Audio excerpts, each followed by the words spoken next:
What's up? All right. So I had a question about what was on the Patreon videos and articles and things of that nature. So some of the stuff is public and some of it is behind the paywall. It's all of $5 a month, so it's not a giant paywall, and that gets 100% access. So I wanted to do a quick video, so I'm going to rush through this stuff. I'm not going to deep dive on any of it, but I'm going to rush through this stuff just to give you some samples of several different things that we're doing. So in addition to the articles and lessons that are also public, like through Skinny Devil Magazine and whatnot, or the performance videos on YouTube and all that, we're also doing some Patreon exclusive things. So among them, a series on different breathing type things. These will be good for vocalists. The first one I'm going to show you is also good for just quelling the whole stage fright thing, any adrenal human response, any stress scenario you find yourself within. This first one I'm going to go into caught some traction a few years ago because the Navy SEALs utilize this breathing method. And then I've got some variations on this breathing method for people who are already comfortable with it if you want to get more advanced with it. I'll explain how and why this works later. I'm not going to go into it right now because, again, we want to keep the video short. And there is an article on Skinny Devil Magazine that I'll link to and all that already covers the whole thing with stage fright and different approaches to that. But for the breathing, for now. So the box breathing method, the idea, and I'm going to go fast through this. I'm not going to hold the count as long as I should. But just for demonstration purposes. So the idea is if I'm going to breathe, say 4 seconds in, then I hold for 4 seconds, then I'm breathing out for 4 seconds, and then hold for 4 seconds. So this is not a second, but just again to go quickly. So if I'd go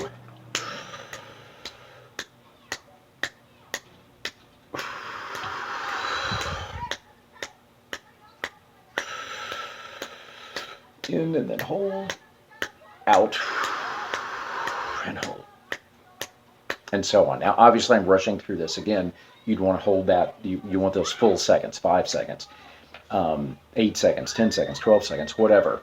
When you do that, the idea is to completely fill the lungs, hold, then completely empty the lungs and hold. Okay, again, I'll get into why and the mechanics of why it works, how it works, and whatnot, but we'll save that for a later date. I do have modifications on that, so if you are already familiar with that, or you've been doing some other type of breath work, and that sets you up to be able to do that, I've got several levels of difficulty higher, and we can certainly talk about that as well. But just remember, start with something a little, 3 seconds, 4 seconds, 5 seconds, in, hold, out, hold, equal time around the box. All right, so that one. We'll do a whole series of breathing things, some of them from sort of that traditional breathwork idea, some that you'll get from standard vocal studies, some from, say, different horn exercises, breathing exercises and whatnot. So we'll have a whole series of those coming. All right, another series that we've just started has to do with coordination drills. And some of these are gross motor skills, which is large motion. Some are fine motor skills, which is small motions and your fingers and whatnot. So these are good not just for guitar players or bass and ukulele and whatnot, and stringed instruments, violin, cello, viola, banjo, whatever else. But these are also, it'll work for anything where you're using piano, what have you, we're using fine motor skills. So, but for now, we're going to start with the gross motor. Again, large motions. And this is also designed, however, to stress your brain, because what we're trying to accomplish here is not just the rapid jumping back and forth, which is what's normally happen when people say multitask. It's usually not two things simultaneously, which is what multitask would imply. It's usually, I'm doing one thing and my attention is jumping back and forth, sometimes rapidly, which is also a good skill. But we want to also be able to think on multiple levels at one time. There's lots of reasons that this is advantageous for a musician. We'll get into that later. Again, we're going to try to keep this video super short. So the drill for today is I'm simply going to take one hand, I'm going to roll it. Now notice I'm starting by going up and out. So I'm rolling it in a circle, up and out, And then I wanted to be able to do that circle, of course, the other way. And you're thinking, that's simple enough, man. What's going on? Okay, well, then the other hand. Okay, simple enough. Roll it back the other way. Okay, now we're going to do both hands. We're rolling them out. Then we're going to roll them back in the other way. Now, the next idea is to move them in opposite directions. And so what people often do is this sort of thing. But notice they're moving it, they're just offset, but they're still rolling up and out, up and out. What I really want is one moving up and out while the other simultaneously moving down and out. So I get this, right? That's what I'm after. So once you've got that, don't get mad and slash my tires if you can't do it. Just work it. Then you want to be able to reverse and come back the other way. Now, be careful, check it out, make sure you're not just offset rolling in the same direction like this or like this. Again, you want those moving in opposite directions, and you want to be able to go both ways. Okay? So that's the idea. Once you get that, of course, again, we've got ideas that will take that to the next level and next level. So we get that more and more difficult. So, and then again, a whole series of those. So we'll get into all that. The next thing, there's a whole series of guitar tips. And I wanted to expand on an idea from one of the past ones where we were just like playing scales, for example, and then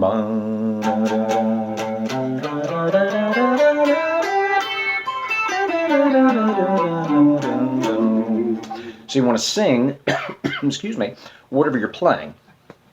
But we want to expand that idea. So if you're doing sequences for and if you add little things, some bends, and a little vibrato in there, you want to add those things in. You want to start, if you're more comfortable with guitar, by leading with the guitar and following with your voice. And so you're just doing the same thing, but you also want to get to the point where you're leading with your voice. So one nice way of doing that, or at least starting to open the door to that, is if you've got a melody. It's always good to start with melody. So if you're working some scales a little bit and you're working some melodies. So for example, if I'm going to do Amazing Grace, how sweet the sound, da, da, da, da,